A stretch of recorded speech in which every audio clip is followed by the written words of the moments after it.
Hey everybody, welcome back. Today we're going to check out the Merrell Moab 2 mid-ventilator boot. This is a popular choice for those looking for a soft, wide, non-waterproof hiking boot for a great price. In fact, this boot is our top pick of the season for those with wide feet.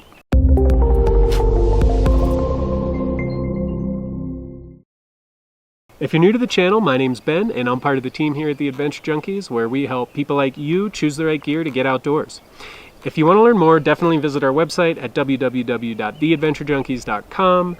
Now, we've got a lot to get into, so let's just get into it. Let's talk about the Merrell Moab 2 mid ventilator boot.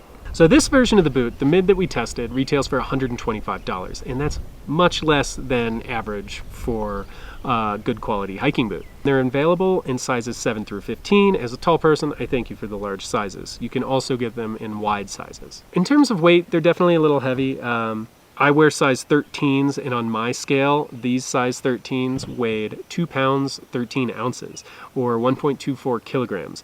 That's definitely on the heavy side for a pair of mid-height hiking boots, especially ones that aren't waterproof.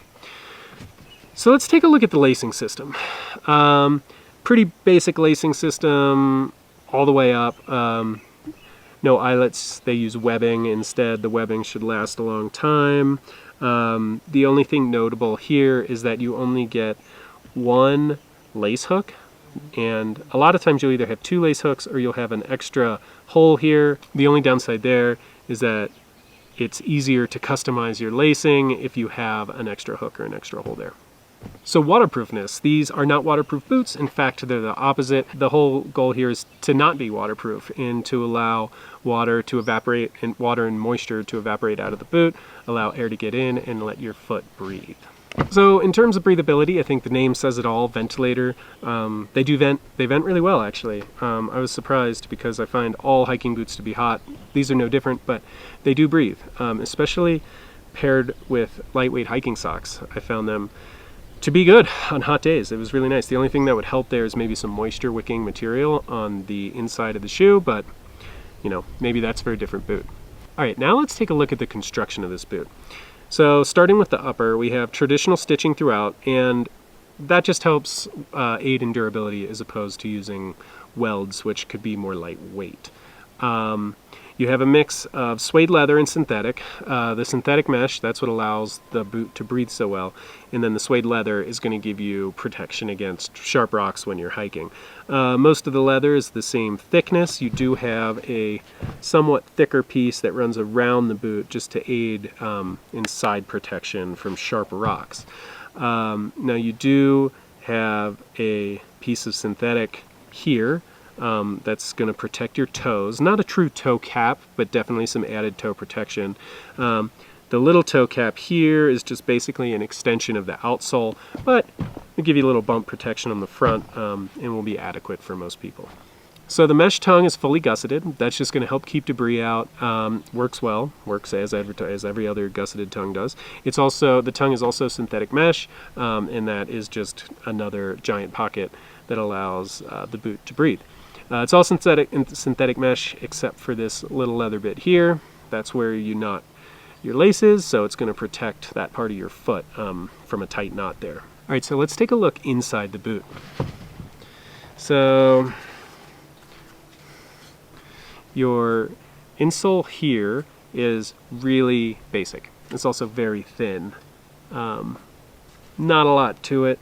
In fact, I read some reviews online where people recommended putting in your own custom orthotic or your own insole.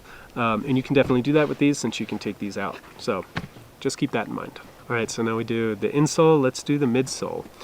So the midsole, you have an EVA, which is basically just a synthetic rubber-like material that aids in the cushion of the boot. And it aids in comfort, and pretty much every modern hiking boot has an EVA midsole, so nothing crazy there. Now moving to the outsole. Merrell, instead of using their own proprietary sole, uses Vibram, and that's great. Vibrum's been making soles, outsoles for shoes for a long time. They know what they're doing. I find this sole to be odd, and I'm going to tell you why. On the outside here, you can see this large lug, maybe. That lug, to my eye, appears to be lower. Like this area strikes the ground first. So as it comes down, you have like a kind of a roll. I get a roll sensation, and I don't like that. It uses beefier 5mm lugs, which are fairly beefy. I found this shoe to work best in sand and on slick rock, like you might find in Moab, where the boot is named after. It was less grippy on dirt and muddy trails, and even less grippy than that on snow. Would not wear these in snow, but who wants a non-waterproof vented boot on snow anyway? So, is it stiff? Not really. Can you do the twist test? It's definitely less stiff than a lot of the boots I've tested. What I will say is I find the sole to be stiff. Maybe that's something that'll break in. I do have quite a few miles on these boots, so I suspect they're as broken in as they're going to be, but the upper is very soft, while the sole I find to be a little stiff. So people like to talk about comfort right out of the box, right? Like that's what I hear about every pair of hiking shoes, hiking boots. Comfort right out of the box. No break-in period. Like the break-in period is the end of the world. But these are comfortable right out of the box. I found no need for a break-in period. The uppers on these shoes are so soft, like there's just not much to break in there. This sole, it's rubber. I suspect it's how it's going to be for its life. After we talk about stiffness, we have to say, is it stable? This is not the most stable boot that I've tried. It's on the bottom end in terms of stability. And that's just because of the materials that are used. This upper is so soft, there's just not a lot to hold your foot in place there. And because of that, I find this to be good for day hiking with a light pack. Because the upper is so soft, I would generally advise something with a little more support if you were to go backpacking, especially with a heavy load and add in technical terrain. You're definitely going to want something that's a little more stable here. So in terms of support, I think this boot is sort of middle of the road. With the upper being so soft, it's just not a lot to support your ankle, and it's just sort of the nature of the construction. One thing that I do think will help a lot of people with support is Merrell uses a shank in this boot, and if you're not familiar with a shank, it's basically a piece of metal, plastic. In this case, they use a nylon shank. It's basically a piece that goes between the outsole and the midsole that helps support the foot. And in this case, it's to help support the arch. Let's talk about cushioning. Basically, this whole part of the shoe is a giant cushion, as far as I'm concerned. So, plenty of cushioning, not a ton of cushioning in the footbed, but I'd say a good amount of cushion overall. So let's talk about fit a little bit. I don't like talking about fit without first saying you should always try a pair of boots on.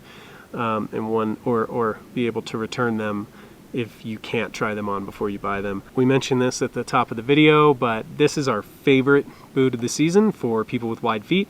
I have wide feet, and I agree. This is a wide one. It's also available in wide, so that's awesome. The toe box is also wide. I'd like a little more room for my shape of foot, but that's not a big deal. They are true to size. But definitely on the wide size. So let's talk about that toe box. Do you like a wide toe box? Do you like a narrow toe box? It's all personal opinion. One isn't right or wrong. A narrow toe box locks your foot into place, keeps you from slipping around, especially on the descent when your toes could be banging into the front of the boot there. A wide toe box allows your feet to spread. Or your toes to spread, and that's really going to help with stability. I prefer a wide toe box. And that's one of the reasons I like the fit of this boot, is because the toe box is on the wide side. If you're enjoying this video, please make sure to like and share it so more people like you can find it. So how easy is it to lace them? I'd say easy, just like every other pair of shoes. No big deal there. I think durability of the lacing system is fine. The webbing should last a long time. I have not had any issues. The sizing, I'd say true to size, leaning on the wide side. How comfy are they? I think they're pretty comfortable, surprisingly comfortable even, and how could you not be comfortable with all this padding and the soft upper? That's one of the reasons people like this boot. It's just friendly to their foot, it feels nice. Some people, on the other hand, find it to be a little too squishy, and I'd say it really just depends what kind of hike you're on, what you're doing. The outsole, as I've already mentioned, is grippy on sand and slick rock and less grippy on dirt and mud and even less grippy on snow. So my other gripe with this outsole is that this one lug, this side of the boot tends to strike first for me. And I believe it's because this is a larger lug than this side. And it just drives me nuts. I don't know why they do that. But I was switching boots back and forth with another pair that I have, and I'm pretty sure I'm not imagining it. So that's definitely just something to keep in mind. So since we're getting to the end of the video, I just want to recap a few things. This boot can be purchased for $125. That's definitely a budget-friendly boot and one of the cheaper well-made boots on the market. This is our top pick of the season for people with wide feet, and that's because these boots feel nice for people with wide feet. You can pick them up in size 7 through 15 and also get them in a wide size.